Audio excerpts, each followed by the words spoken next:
아까 읽어봐서 짐작을 하셨겠습니다마는 서년기청분 수보리의 청법에서는 수보리께서 법회의 인유분인 출가자의 오전 생활 중에 부처님께서 평상시에 말 없는 가운데 우리 수행의 진짜 수행은 저런 모습으로 사는 것이 진짜 수행이라 하는 것을 딱 캐치를 했어요. 수보리가. 그래서 나는 지금 부처님께서는 사실은 한마디도 안 하셨지만 저 속에 진짜 수행이 담겨 있구나라는 것을 걸식을 통해서 깨달았어요. 아까 걸식의 효과 몇 가지를 얘기했죠. 그것이 수행의 효과인 거예요. 아만심도 내려놓고 사상도 내려놓고 중생도 제도하고 상구보리 하와 중생이 걸식 속에가 다 들어있구나라는 것을 깨달았어요. 깨달았는데 자기 혼자만 알고 가기는 좀 아까워서 대중들을 대신해서 법을 청하해. 그 법을 청하는 대목과 그 다음에 그러면 어떻게 우리가 공부를 할 때는 상구보리 할 때는 발안욕따라 삼약삼보리 심자를 발보리 심자 또는 발심한 사람 발심자라 그러거든요. 그러니까 발심이란 말은 안욕따라 삼약삼보리가 무상정등 정각이에요. 무상정변지. 최고의 깨달음을 얻고자 하는 사람을 발보리 심한 사람이라. 세속에 어떤 부나 명예나 이런 것을 추구하는 정도가 아니고 생사해탈을 위해서 발심한 사람을 발안욕따라 삼약삼보리 심자, 그걸 발보리 심자 또는 발심자, 발심. 이 발심이란 말이 거기서 나온 말이에요. 이게 발이란 말은 마음에서 냈다. 어떤 마음을 냈냐? 나는 생사를 해탈하고자 하는 마음을 냈다. 또는 최고의 깨달음을 얻고자 하는 마음을 냈다. 무상 정등 정각을 성취해야겠다는 마음을 냈다. 그것을 이름하여 발보리심 또는 발심. 발심의 의미가 그런 말이에요. 발심은 세속적인 오욕을 추구하는 정도 갖고 발심이라 안 그래요.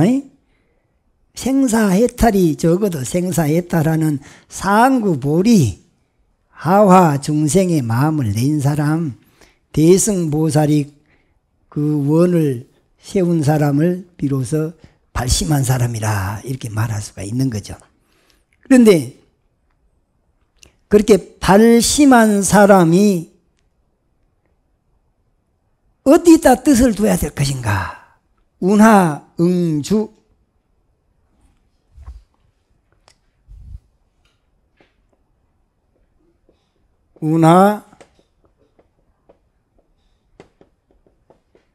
운하응주. 운하수행. 운하항복기심.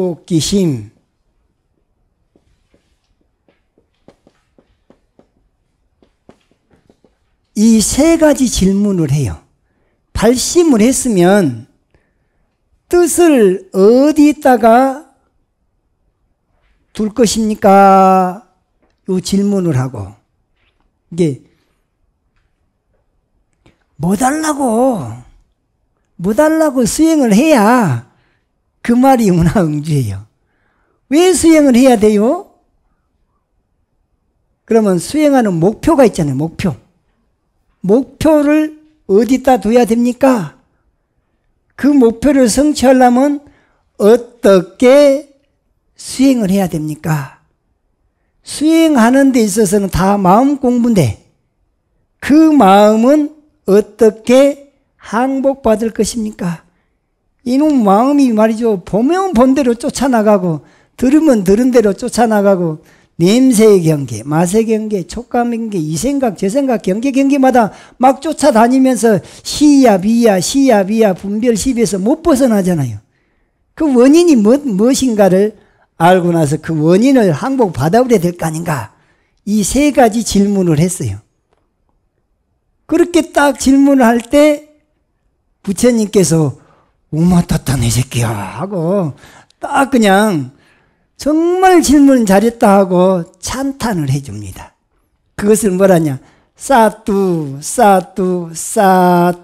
여기서는 선제라고 나오는데 선제 별로 와닿지를 않아요. 중국말로 번역해 놓으니까.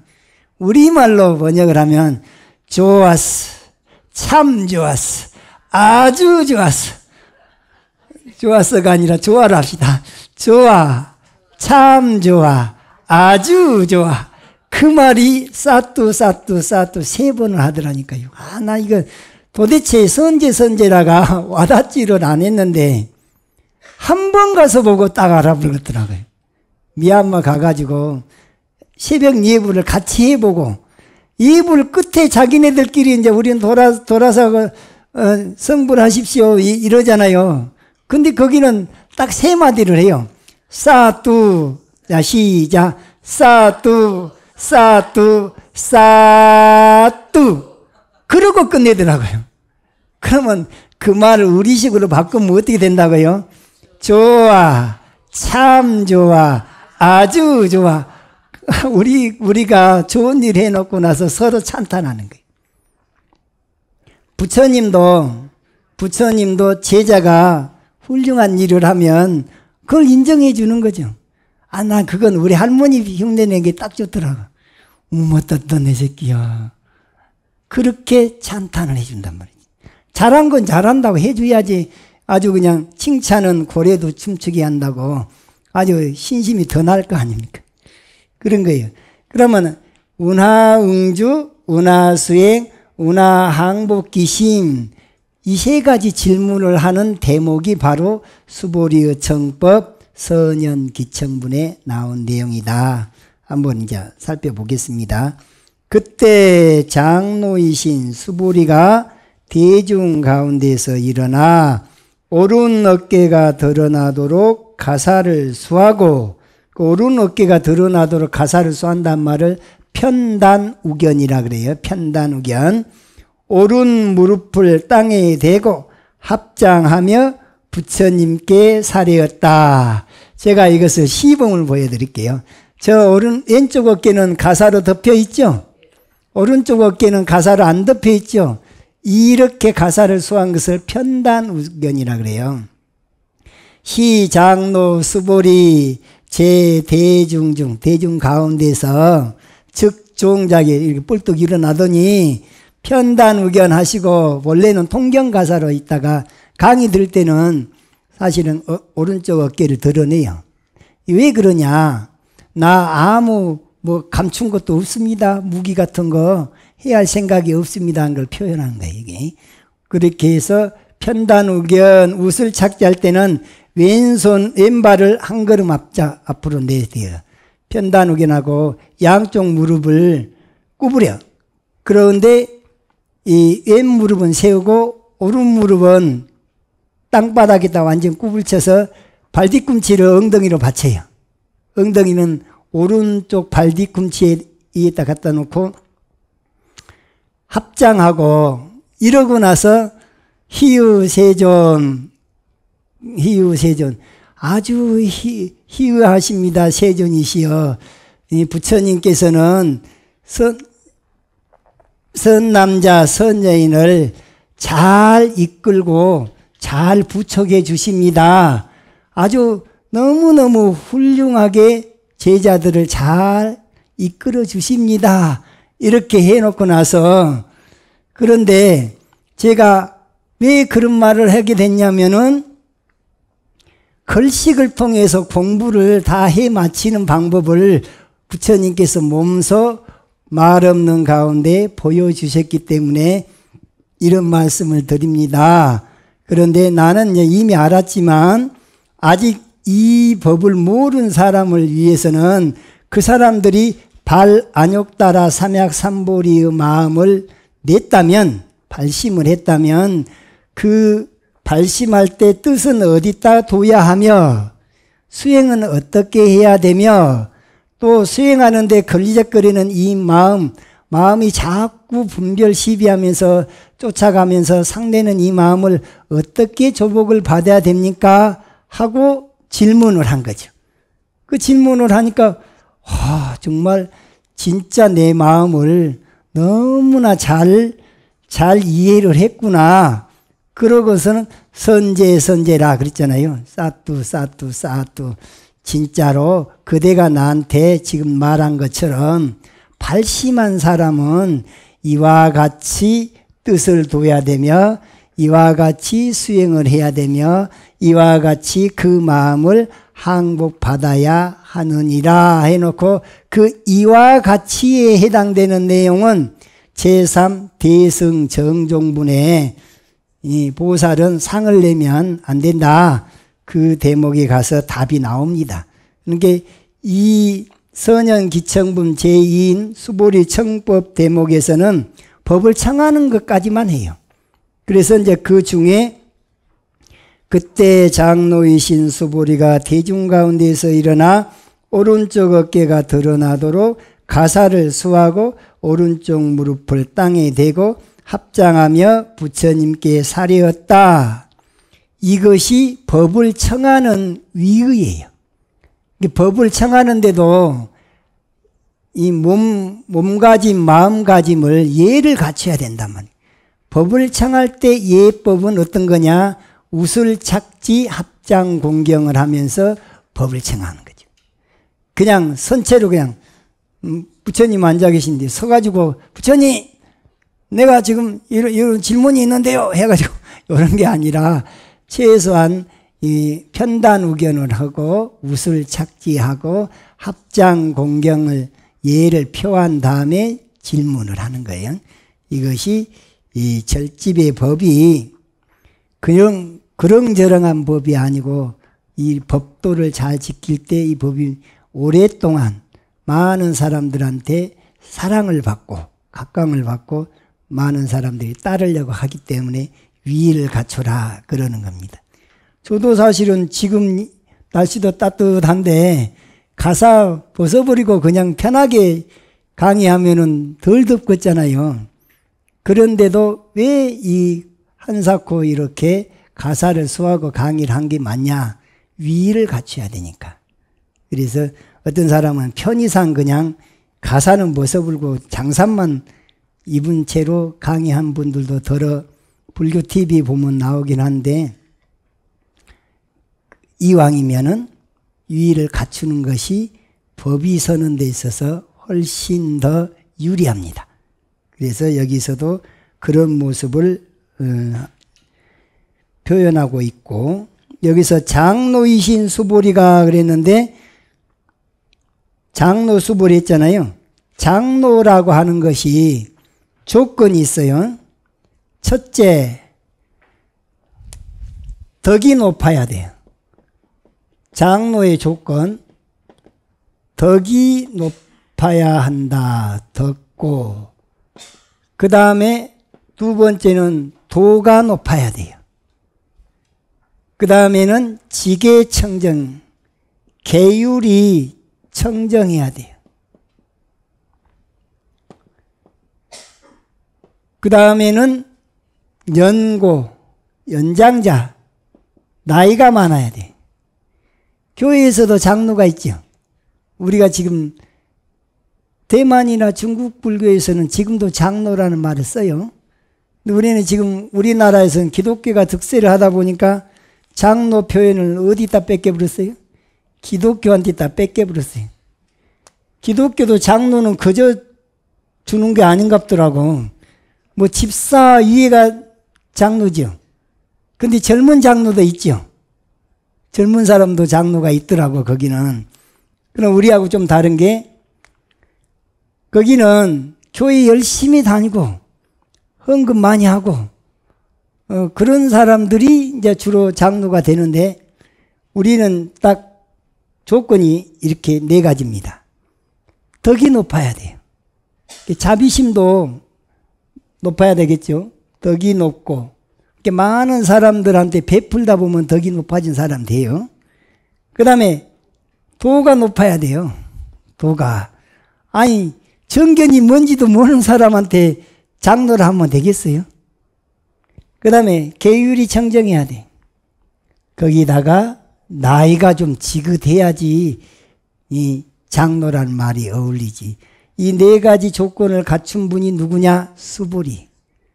이게 수보리, 장로 수보리, 수보리, 장로이신 수보리가 같은 말입니다. 그 다음에 합장하며 부처님께 아뢰었다. 이 합장이라는 말이 뭐냐? 합할 합자에다가 손바닥 장자죠. 손바닥을 합친다라는 말로 해서 합장인데 중국 사람들은 합장이란 말 대신에 어스 해갖고 합십, 손가락이 10개잖아요. 10개를 합친다래 합십이라고도 표현을 많이 해요. 우리나라에는 합장이 더 많이 사용되고 있는데 중국에서는 합십이라고 그래요. 그러니까는 스님한테 편지를 보낼 때 누가 보냅니다 한 말 합장 우리는 그러는데 거기는 합십 이러고 편지를 보내더라고. 합십이나 합장이나 같은 말인데 이 말은 어떤 의미가 있냐? 손이 양손으로 나눠지는 건 이분법이란 말이에요. 그러면 좋은 것 아니면 굳은 것, 잘난 것 아니면 못난 것. 그런데 전통적으로 고대 인도에서 인사법 중에 오른손은 청정한 손, 오른손은 부처님 손, 그런 의미로 본체를 갖다가 오른손으로 삼았어요. 작용은 왼손으로 삼았어요. 왼손은 부정한 손, 왼손은 중생손, 또 작용, 이런 의미인데 둘로 나눠져 있는 것을 나눠지기 이전의 상태로 되돌아간다. 불생불멸, 불구부정, 부정불강, 불선불악, 무시무종의 경지로 본 자성자리로 되돌아가기 위한 행위적인 표현이 합장이다. 그러니까 합장하면서 분별시비하면 안 되겠죠. 합장을 할 때는 우리가 지금 옳고 그름을 자꾸 분별하고 시비하고 있지만 본래는 옳고 그름도 본래는 없었지 않냐. 본래는 공하지 않았냐. 본래 공한 자리로 되돌아가기 위한 행위적인 표현이 바로 합장이다. 이렇게 이해를 하시면 되겠습니다. 희유세존 거룩하십니다. 세존이시여 열애 아라한 정등각께서는 그런데 구마라지 거기 번역본에 보면은 희유세존 열애 선오념 제보살 성부쪽 제보살에서 열애 다음에 아라한이나 정등각이란 말은 생략해버렸죠. 그게 이제 말하자면 한 분의 별명이 부처님의 별명이 10가지 열애 10대 명호가 있어요. 열애 10대 명호 중에서 앞에 3개만 지금 반복하고 있는데 원문에는 그 앞에 3개가 있어요. 그러니까 열애란 것은 탔다 갔다. 그 다음에 아라핫도란 말이 아라한이에요. 그 다음에 쌈약삼붓다. 이게 탔다 갔다 아르하트 그 다음에 쌈약삼붓다라는 그 말을 계속적으로 원문에는 반복적으로 쓰고 있어요. 근데 그것도 열애 10대 명호 가운데 앞에 3개만 그렇게 반복한 것인데 사실은 10가지를 다 알고 있어야 돼요. 부처의 개념이 부처라고 하는 존재가 여러 가지 공덕을 가지고 있는데 그 중에 타타 갔다라 말은 타타 갔다, 타타 아갔다 이 말이 열애 또는 여거라 그래요. 타타 아갔다란 말이 여래요. 타타가 뭐냐? 진여. 진여에서 오신 분이란 뜻이 이게 본래는 누구나 다 부처인데 부처 진실로 여여한 자리 진실로 변함없는 자리는 진리밖에 없어요. 진리에서 그냥 오신 분이다. 그런 의미가 열애예요. 그 다음에 통달무화가 됐으니 아상이 떨어졌죠. 그러니까는 어떤 사람한테 뭘 받아도 받은 바 없이 받을 수가 있어요. 뭘 줘도 준 바 없이 줄 수가 있어요. 그러니까 공양에 응할 만하다 해서 아르하트. 이게 아르하트, 아라한이단 말이에요. 아르하트를 중국말로 번역해서 아라한이라 그래. 아라한이 곧 다른 분이 아니라 생사해탈해서 통달무화가 돼서 생사해탈하신 분이기 때문에 공양에 응할 만하다. 공양을 받을 만하다. 그 응공이라고 번역이 돼 있죠. 열에 응공할 때 응공은 공양을 받을 만하다. 그런 의미고, 정변지란 말은 바를 정자 두루변자 알지자요. 두루 바르게 깨치신 분이요. 바르게 알아. 이게 무상정등각을 성취하신 분, 안욕따라 삼약삼보리를 정득하신 분이기 때문에 무상정등각을 성취하신 분으로서 정변지라 그래요. 그 다음에 명행족 그랬잖아요. 명행족이란 말이 명족과 행족을 합친 말이 명행족이에요. 명족, 그 다음에 행족이 있는데, 명족이라는 것은 삼명 있죠. 삼명육통 그럴 때 그 명족이란 말은 부처님이 성불을 하게 될 때 초저녁에 숙명통을 먼저 성취하셨어요. 숙명통. 그런데 숙명통을 도를 이루시고 난 다음에 숙명통이 숙명명이 되어요. 왜? 정견을 갖췄으니까. 그 다음에 천안통이 두 번째로 성취를 했어요. 한밤중에. 그래서 이제 천안통이 천안명이 되는데, 외도 수행자도 숙명통이 있고 외도 수행자도 천안통이 있어요. 그런데 천안통과 또 천안명이 뭐가 다르냐? 천안통은 지옥세계도 보이고, 축생생은 우리 육안으로도 보이긴 한데 아기세계도 보이고 아수라세계도 보이고 욕계천상, 색계천상, 무색계천상까지 다 볼 수 있어요. 그 다음에 거리에 상관없고 시간에 상관없이 다 볼 수 있는 눈이 천안통이에요. 그런데 천안통과 천안명이 무슨 차이가 있냐? 뭔 차이가 있을 것 같아요?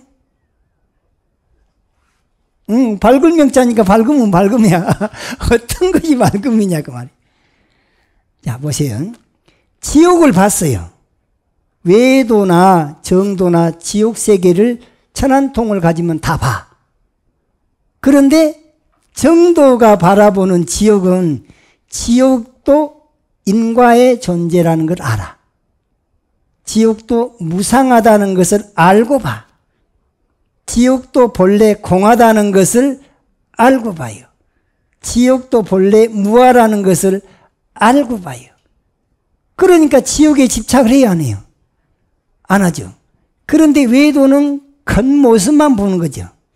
그러니까 지옥은 그만큼 고달프다 하다 보니 자기도 고달퍼져.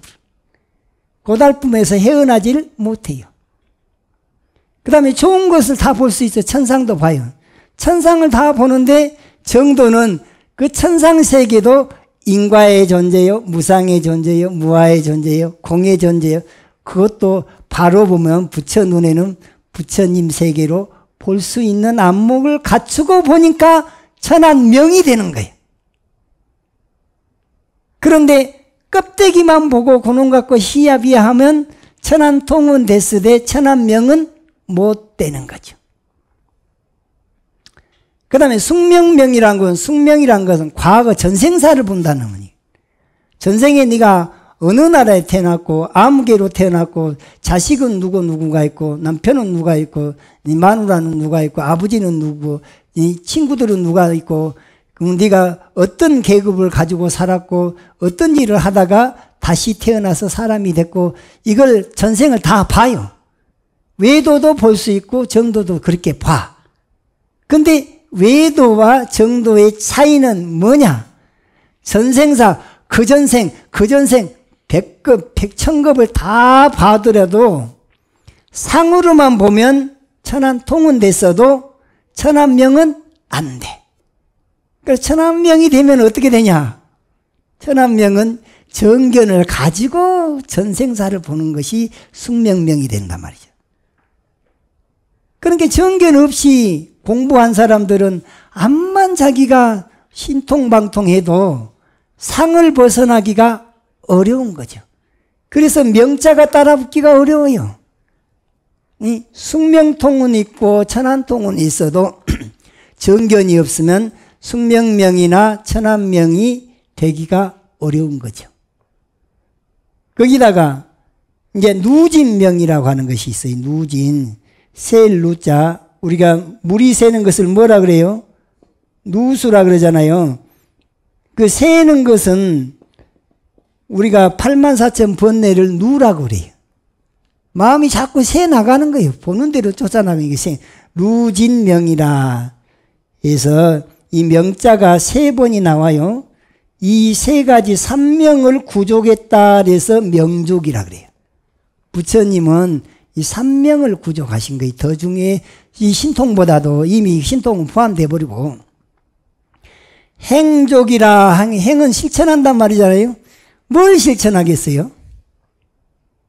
예? 행족은 수행의 요체는 개정의 사막이요.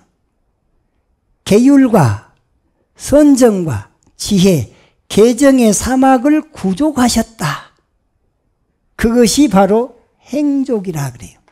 그러니까는 명족과 행족을 합쳐서 명행족 그러는 거예요. 그 중에서 제일 중요한 게 뭐냐? 개정의 사막하고 삼명. 개정의 사막과 삼명을 구족하신 분이 바로 명행족이고 그분이 누구냐? 부처님이다. 그 말이에요. 부처님 그러니까 삼명을 갖추신 분이에요. 그러니까 외도들이 보는 숙명통이나 외도들이 가지고 있는 천한통에 비할 바가 아닌 거죠. 왜? 정견으로 그것이 이 과거 전생사의 본질을 꿰뚫어 보니까 또 보이지 않는 세계를 보는데 그것의 본질을 꿰뚫어 보니까 명자가 따라 붙는다 그 말이죠.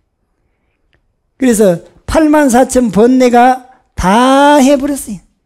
번뇌가 다 멸진된 삼매를 뭐라 그래요? 멸진정. 멸진정을 성취해서 얻어지는 밝음. 그 진여불성과 딱 개합돼서 나온 그 정견을 갖췄다. 그것이 바로 뭐냐? 누진명이다. 그래서 누진이란 말은 번뇌가 멸진됐다는 의미예요. 그런 존재가 누구냐? 열애이자 열애, 응공, 정변지, 명행족이에요. 명행족. 선서 그러잖아요. 선서 이게 아니고 착할 선자가 잘할 선자예요. 그 다음에 이 서거하되 할 때 이 가을 서자가 여기 들어가나? 선서 할 때 앞줄로 가야 되네.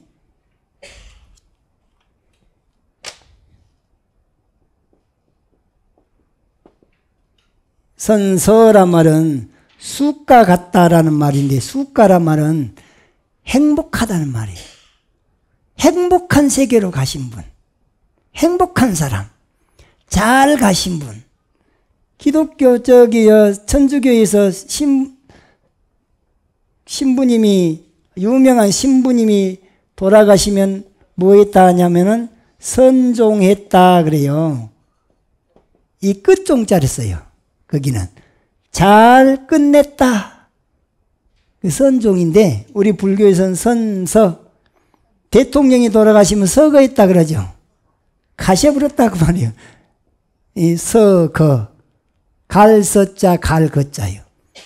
그런데 이왕 가는 데는 한번 태어났으면 가는 건 마찬가지지만 잘 가야 되잖아요. 잘 가는데 그것을 잘 갔다는 표현을 선서. 어디 세계로? 정토 세계로, 진여 불성의 세계로, 진리의 세계로, 행복한 세계로, 극락 세계로 잘 가신 분이다 해서 선서. 그 다음에 세간에 세속사를 너무 잘 알아요. 과거 전생을 다 꿰뚫고, 요런 인과관계로 이 사람이 이러고 살아왔구나. 이 사람의 업이 이것이구나. 그렇고는 문제 해결을 너무 잘해줘요. 네가 지금 이런 곤란을 겪고 있는 것은 과거 전생인데 딱 그런 일을 맞이할 만한 종자를 네가 심어갖고 이런 일을 네가 해갖고 지금 이렇게 받으면서 빚 갚으니라고 받는다. 그러니까 네가 달게 받아야지. 그러면 딱 마음에서 받아들여지는 거예요. 근데 전생을 못 보니까 계산이 착오가 생기는 거예요. 왜? 지금 것만 갖고 계산하니까 억울하단 말이죠. 안 억울하려면 과거를 알아야 돼. 과거를 자기가 진짜로 알고 싶으면 부처님이 뭐라 했냐면 지금 현재 받고 있는 걸 딱 뒤집어 봐라. 그때 종자를 심은 것이 결과가 지금이다. 미래를 알고 싶으면 지금 내가 받을 때 어떤 마음으로 받는가를 봐라. 그 미웠던 사람도 말이야. 네가 과거 전생에 그 사람 미운 짓거리 해가지고 지금 그 사람이 나를 미워한 것 아니야. 그러니까 그럼 반대로 내가 더 잘해줘 버리면 그 업은 소멸이 됨과 동시에 새로운 종자를 잘 심어놔서 미래는 선연으로, 악연이 선연으로 바뀔 거 아닌가. 이게 바로 해탈법인 거예요. 이게 인과라고 하는 지혜를 활용해서 해탈하는 법이다. 이게 나하고 좀 불편한 사람이 있으면 그것은 과거 전생사의 인과 업보에 의해서 그런 것이니까 그것을 딱 뒤집어서 한편으로는 달게 받아버리고 한편으로는 좋은 종자를 심은데 좋은 종자 선연을 더 나아가서 도의 종자를 심어버리면 바로 해탈로 나갈 것이고 도의 종자까지 못하면 미운 애기한테 뭐 하나 더 주라 그래요. 밥이라도 한 끼 더 사. 사다 보면 부러집니다. 얻어먹으면 얻어먹다 보면 미웠던 게 괜히 불려요. 왜 절에 가서 자꾸 좋은 복을 짓는 일을 하냐. 복을 자꾸 짓다 보니까 얼굴이 펴져요. 그 다음에 자꾸 좋은 생각을 하다 보면 긍정적인 생각을 갖다 보면 내 삶도 긍정적으로 바뀌게 된다. 이것이 인과라고 하는 지혜를 활용한 분이에요. 그렇게 해서 잘 가신 분이 되는 겁니다. 그리고 그런 잘 가셔서 세상사를 너무 잘하니까 세간에 무상사란 말은 이 없는 선비라는 뜻이에요. 그 선비사자예요. 스승사자가 아니에요. 선비사자예요. 이게 그 뭔 말이냐? 위 없는 분이다가 위 없는 분. 위가 없으면 제일 꼭대기란 말이에요. 최고 멋진 분. 최고 요즘 말로 말하면 이 사람이에요. 이런 사람. 이게 뭐예요? 최고 따봉 그것을 표현하기를 무상사라 그랬어요. 조장부 사람을 길을 잘 들에 아주 극악무도한 앙굴리마라 같은 그런 사람도 제도를 하는데 대자비심과 대지혜심을 가지고서 그 사람을 길을 들어 신통까지 겸해서 다스립니다. 부처님이 교화하는 방식은 세 가지예요. 언설교화, 말로 조리 있게 논리정연하게 잘 설득하는 방법. 그 다음에 신통교화, 말로 해서 안 듣잖아요. 그러면 신통을 보여서 그 사람을 조복받아 가지고 교화하는 방법. 그 다음에 그래도 안 되면 묵빈대치, 암소리 안 하고 그냥 묵묵부답으로 내비둬버려요. 그 사람이 스스로 마음을 돌이켜서 다시 찾아올 때까지 기다리는 거예요. 그러니까 억지로 끌고 가려고 하질 않아요. 당신이 말로 해서 통하면 고맙고, 말로 해서 안 되면 신통 보여서 통하면 좋고, 그게 아니면 그냥 때가 아니구나. 놔둬요. 놔뒀다가 자기 스스로 곤란을 겪고 하다가 다시 찾아오면 그때 가서 또 다시 교화를 시켜준다. 그래서 세 가지 방식으로 교화하는데 언설교화, 신통교화, 그 신족교화 또는 묵빈대치 이렇게 세 가지 방식으로 중생을 교화하시는 분이기 때문에 조장보라 아주 문제 있는 사람도 길을 잘 들인단 말이죠. 그 다음에 천인사 할 때는 천상의 중생과 인간 세상의 중생들의 스승이 된다 그래서 천인사. 그러니까 삼계도사 사생자부 그러잖아요. 태로 낳고 알로 낳고 습기에서 낳고 화연에서 낳는 천상의 중생들은 다 화연에서 난 분들이에요. 그런 분들의 스승이 되고 인간은 또 다 태생이잖아요. 태생으로 낳는 분들의 스승이 되기도 해요. 그래서 천상과 인간의 스승이 된다. 그 다음에 불세존할 때는 열애, 응공, 정변지, 명행적, 선서, 세간의, 무상사, 조장부, 천인사 9가지죠. 그 다음에 진리를 깨달은 분은 붓다 그래서 불이죠. 이 10가지를 다 구족하셨기 때문에 세상 사람들이 다 존중을 해줘. 그래서 바가바토라고 그래요. 붓다 바가바토를 불세존이라고 번역을 했는데 이 10가지를 다 구족하니까 누구나 존중을 해. 그래서 불세존이. 세존이란 말은 세상에서 존중받는 분이다. 그 10가지를 다 계속해서 반복적으로 나열하려면 복잡하잖아요. 진짜 하고 싶은 말 빨리 해야 되니까. 그래서 앞에 3가지만 열애, 응공, 정변지, 열애, 아라한, 정등각이라고 이렇게 번역을 하는데 구마라집은 열애 하나만 번역을 한 거죠. 열애, 아라한, 정등각께서는 보살마살들을 위없는 지혜와 자비로 잘 보살펴 주시고 거두어 주십니다. 보살이란 말은 보디사트바라는 말을 번역한 거고 마하살, 보살마하살은 마하사트바 그랬는데 보살, 대보살이란 말이잖아요. 위대한 사람. 어떤 사람한테 마하살이라 하냐? 십지보살 이상의 보살들한테는 다 마하살이라 그래요. 생사해탈한 사람들은 다 그 마하라는 말을 붙인단 말이죠. 마하가 대, 큰 대자를 써요. 비구 스님 가운데 아라한이 됐으면 대비구라 그래요. 대비구. 그냥 비구 스님은 뭐 수다원이나 사담이나 아남가까지는 그냥 비구 스님이라 하는데 생사해탈한 비구 스님은 아라한은 대비구라 그런단 말이죠. 대비구.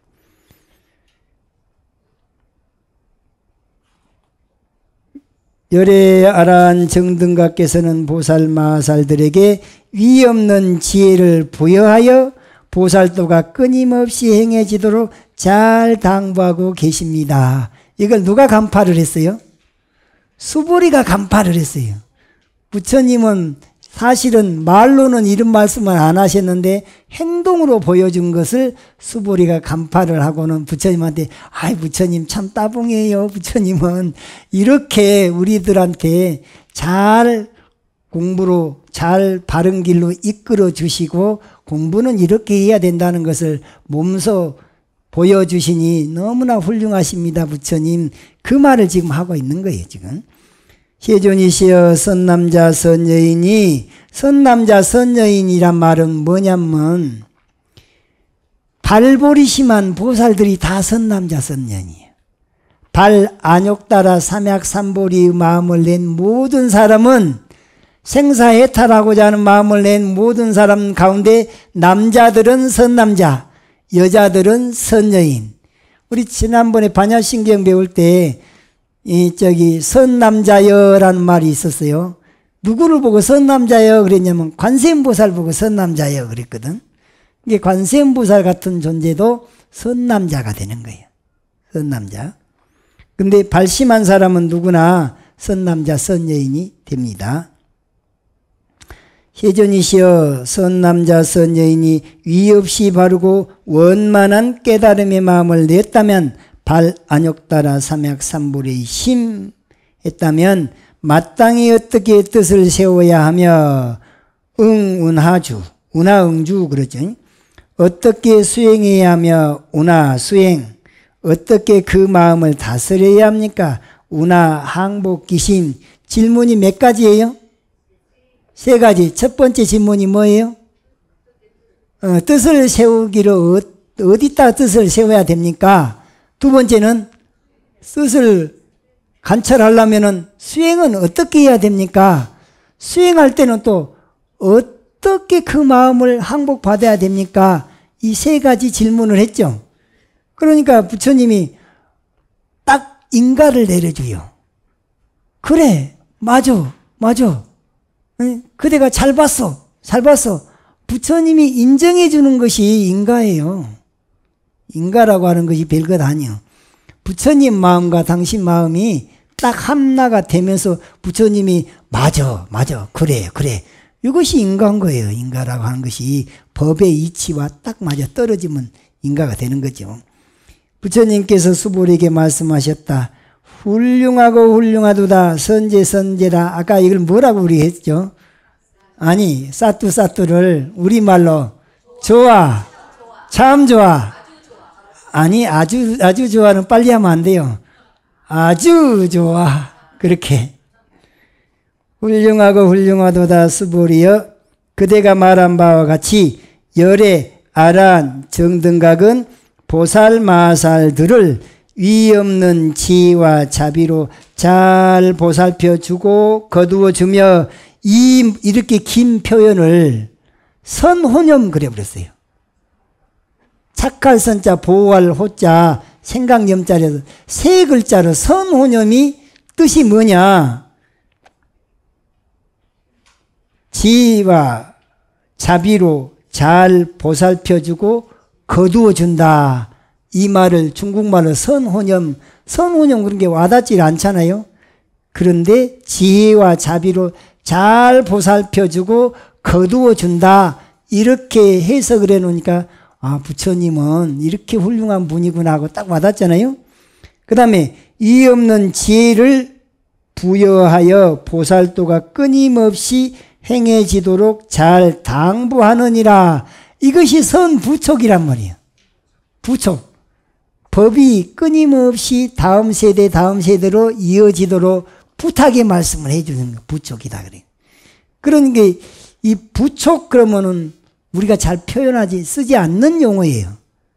그래서 풀어놓으니까 뭐라 그러냐?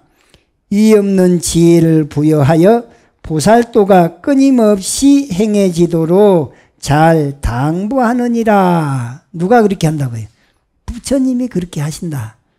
이게 앞에 이렇게 하신다고 누가 부처님한테 얘기했어요? 수보리가 부처님한테 얘기를 했는데 맞아, 진짜로 그런 부처는 그렇게 하고 살아.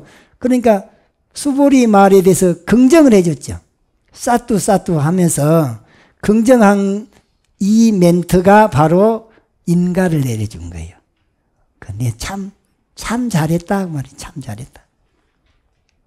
그 다음에 수보리여 참으로 잘 듣고 마음이 잘 새겨야 하느니라. 선남자 선여인이 이의 없이 바르고 원만한 깨달음의 마음을 냈으면 어떻게 뜻을 세워야 하며 어떻게 수행해야 하고 어떻게 그 마음을 다스려야 하는지를 설할 것이니라. 세존이시여 기꺼이 듣겠나이다. 수보리는 세존께 아뢰고 귀를 기울였다. 이제 상을 내면 보살이 아니다. 대승정종분으로 바로 넘어가자니 시간이 좀 어중간하고 그러니까 부처님 10대 제자에 대해서 간단하게 말씀을 드리고 오늘 수업을 마치도록 하겠습니다. 부처님 뭘 항상 따라다니는 제자를 상수제자라 그래요. 상수제자가 금강경에 나오는 분으로서는 1250인구 그랬으니까 1250명이 상수제자잖아요. 1250명이나 되는 분들이 다 아라한이에요. 이 아라한님 생사해탈하신 분인데 그분들 중에서도 부처님 교단을 유지하는데 절대적인 공로가 크신 특별한 제자 10명을 간추리면 10대 제자가 돼요. 그 10대 제자가 누구냐?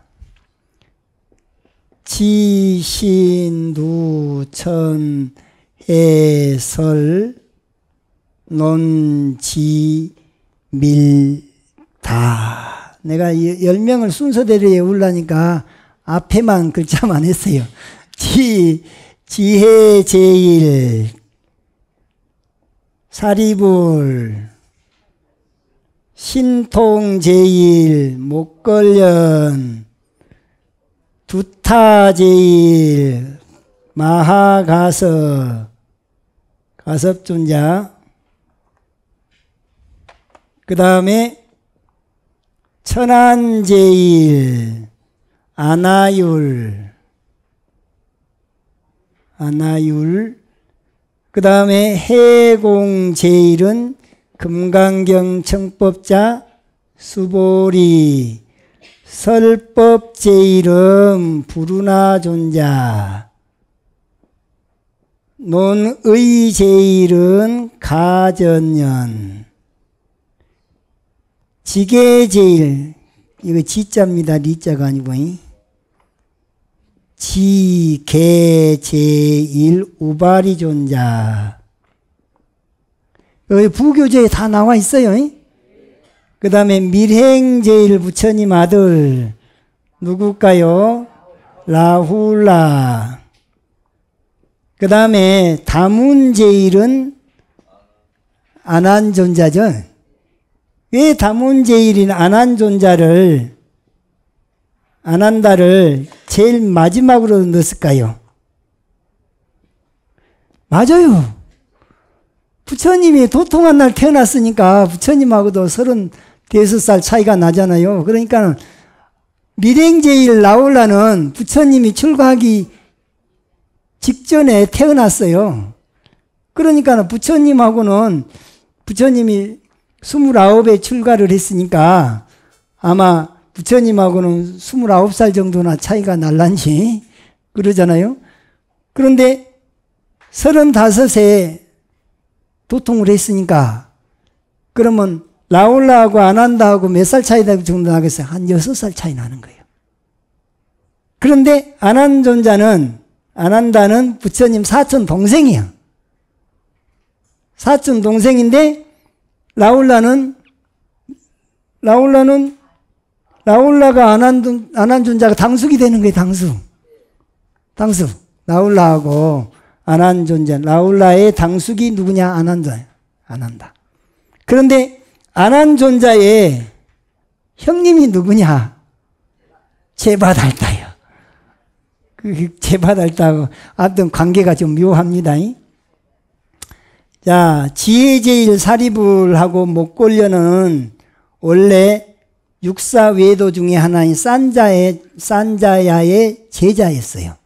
산자야 제자들 가운데 거기서 상수 제자 노릇하면서 250명을 거느리는 이런 분들이었는데 그때 사리불이 교회에 나갔다가 부처님 오비구 중에 아삿지라고 하는 아설시 스님이 탁발하러 가는 모습이 이러고 가는데 걸음이 흐트러지지도 않고 이렇게 뚫레뚫레 하지도 않고 딱 알아차림을 하고 이러고 가는 모습이 너무 거룩해 보인단 말이죠. 그래서 당신의 스승은 누구고 무슨 법으로 어떻게 공부를 하길래 그런 거룩한 모습이 나옵니까? 그러니까 우리 스승은 얼마 전에 성불하신 서가모니 부처님이시고 그분께서는 세상에 존재하는 모든 것은 인연에 의해서 조건에 의해서 생겨나고 조건에 의해서 사라지는 연기의 이치를 가리키면서 내 몸도 내 마음도 이대로 나라고 고집할 수 있는 건 아무것도 없는 것이 제법이 무상이며 재행이 무상하기 때문에 본래로 다 공하다고 이렇게 가르치십니다. 그 말 듣고 그냥 기가 번쩍 뜨였어요. 그래가지고 목걸련 찾아가서 어이 목걸련 내가 방금 전에 부처님 제자 아사치를 만났는데 이렇게 훌륭한 말씀을 하시는데 우리 스승님 산자야께서는 회의론자이기 때문에 누가 뭘 질문하면 나는 그걸 꼭 그렇게만 생각하지 않네. 그렇다고 해서 그렇다고 그렇지 않다고도 생각하지 않네. 또 그렇지 않다고도 생각하지 않네. 이렇게 빌빌 꽈가지고 사람을 갖다가 꼼짝 못하게 만드는 그런 재주를 가졌는데 그것이 항상 내한테는 그것이 좀 불만이었는데 지금 부처님 말씀을 듣고 보니까 참으로 우주의 진리를 바로 깨치고 그걸 실천하는 분이 바로 부처님이로구나. 내가 그분한테 출가를 해야 쓰겠으니 자네는 어떨란가? 아유, 자네랑 나랑 우리 생사고락을 같이 하기로 했지 않는가? 그럼 우리 같이 출가하세요. 그럼 우리 딸은 이제 250면 어떨까? 그 사람들한테 우리 사실을 얘기해주고 그러고 따라오면 가고 아니면 말고 그럼 물어보니까 다 따라가겠다 그래요.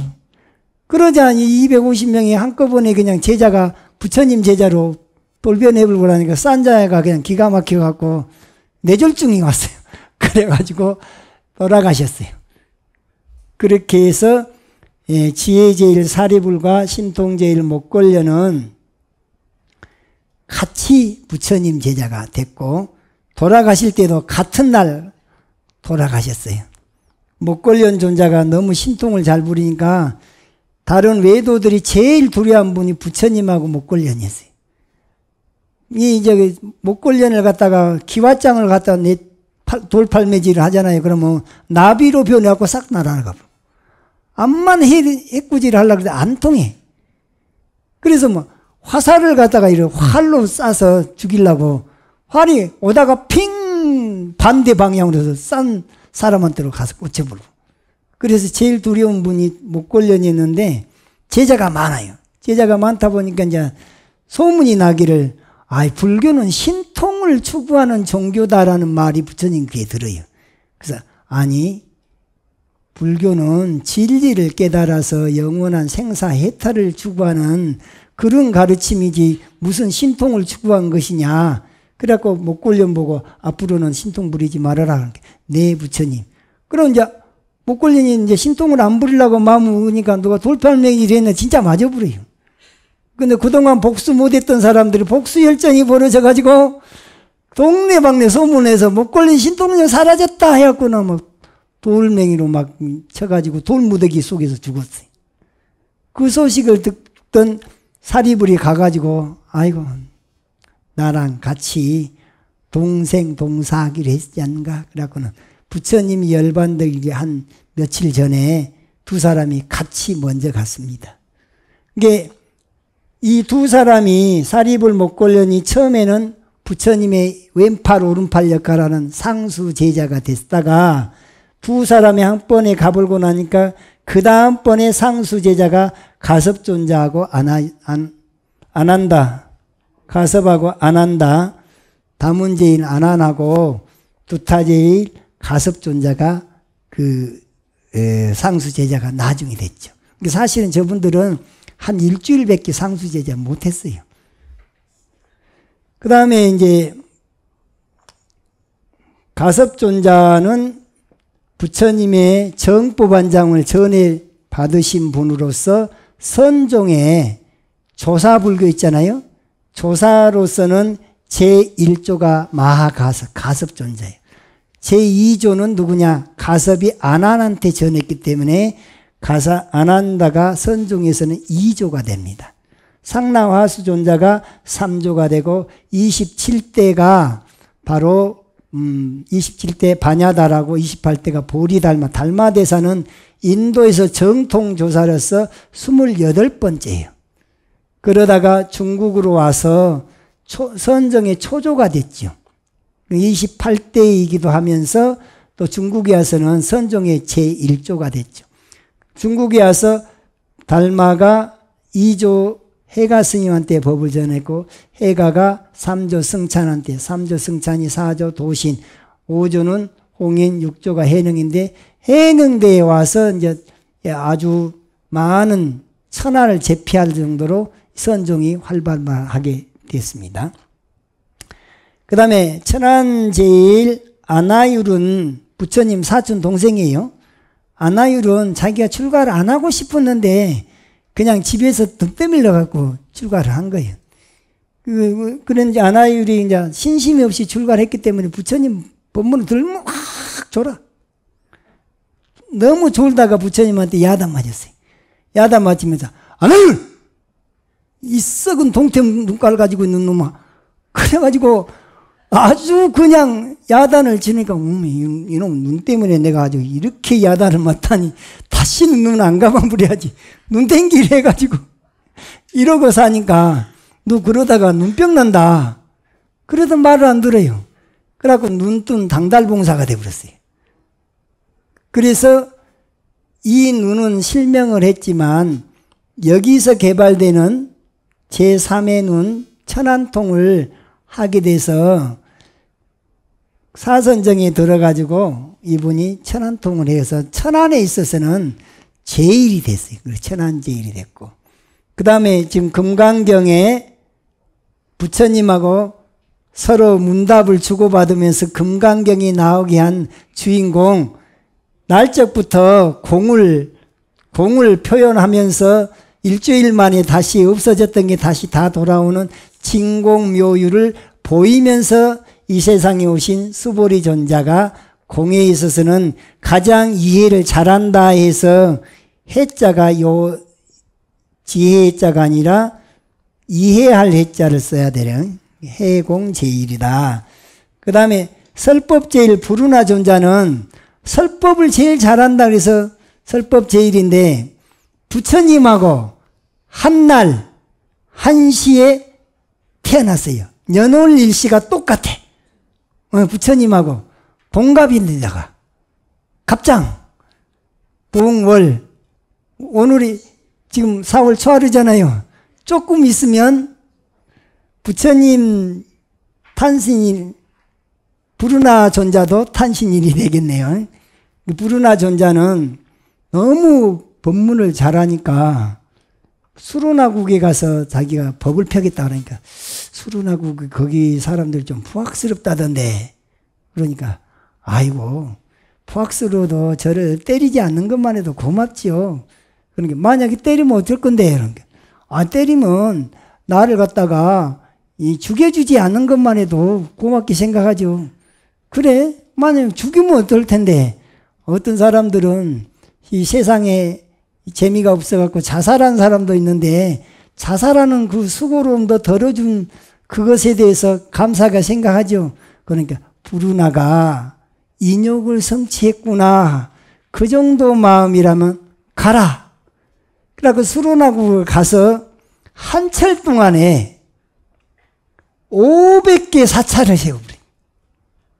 한 개도 어려운데 500개의 사찰을 한철 만에 다 그렇게 많은 외도꾼들을 갖다 다 설복해가지고 그 불교로 끌어들이니까 후유증이 있겠어요, 없겠어요? 후유증이 있어. 있는 게 외도들이 부르나 저 왼수 같은 놈 해가지고 테러를 해버렸어요.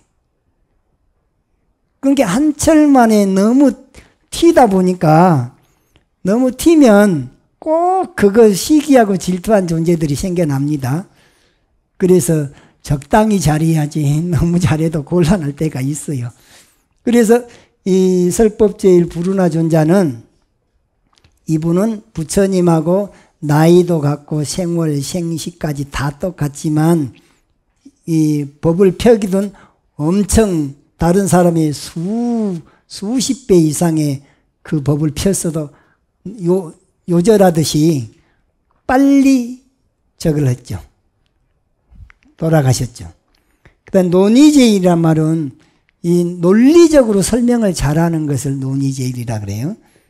가전연이고, 계율을 제일 잘 지키는 우바리 존자는 출신 자체가 인도가 사성계급이죠. 브라만, 그 다음에 크샤트리아, 수드라, 바이샤, 수드라 그러거든요. 그런데 원래 수드라 계급은 천민이야. 천민인데 이 천민으로서 우바리 존자가 뭘 했느냐, 8왕자의 이발사 노릇을 하다가 8왕자가 출가를 해버리고 나니까 직업을 잃어버렸어요.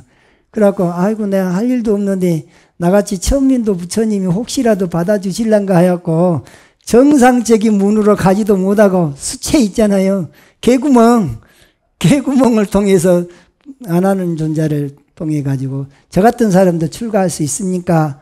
그러니까 부처님께서 여기는 브라만, 크샤트리야, 바이샤, 수드라가 성은 다 다르지만 누구나 이 안에 들어오면 승가 일중 모든 깨끗한 물, 더러운 물이 다 바다로 들어오지만 바다에 일단 들어오고 나면 파도가 쳐서 섞어지면 짠맛 한맛으로 변하듯이 승가 일중만 있다. 여기는 화합하고 사는 생사해탈을 추구하는 수행자 집단이다. 그래가지고 우발이 존자를 받아줬어요. 그렇게 계급 사이가 심하던데 그 파랑자가 이제 출가하겠다고 선언해놓고 일주일 동안 딴짓 하다가 와서 보니까 우발이 존자가 먼저 출가를 했네. 근데 사형들한테 절을 쭉 해오다가 마지막에 우발이 존자 앞에서 절을 못하고 딱 서. 그러니까 부처님이 그 암만을 꺾지 못하면 출가하지 말아라. 할 수 없이 우발이 존자한테 절을 했어요. 그렇게 해서 승가의 법도를 세웠단 말이죠. 왕자가 저 천민한테 절하는 꼴이 됐으니 그럼 이 사람은 자기가 살 길이 뭐냐? 계율을 철저하게 지킬 수밖에 없는 상황이에요. 그래서 지계제일이 됐다 그 말이죠. 그러니까 밀행제일에서 밀자가 이게 비밀할 때 밀자기라서 비밀스러운 행위 아니에요. 여기는 원체 촘촘하게 빽빽하게 개정의 사막을 너무나 철저하게 잘 지키려고 했기 때문에 라울라는 밀행제일이라 했답니다. 그 다음에 이제 아난다는 부처님 도통하는 날 태어나서 25년이나 시자 노릇을 했어요. 그래서 아난다는 부처님 법문을 제일 많이 기억을 해서 경전을 송출해내는 분으로서 우리 지금 불교 경전이 있게 된 그 공로가 아난다 존자고 율장이라고 하는 그 계율에 관련되는 것을 송출해내는 분은 우바리 존자. 우바리하고 아난다 때문에 불교가 이렇게 정식으로 다 지금까지 전해 내려오게 된 공로가 있다. 그래서 10대 제자 가운데 해공제일은 수볼인데 10대 제자는 이 정도로 하고 오늘은 이것을 마치겠습니다. 성불하십시오.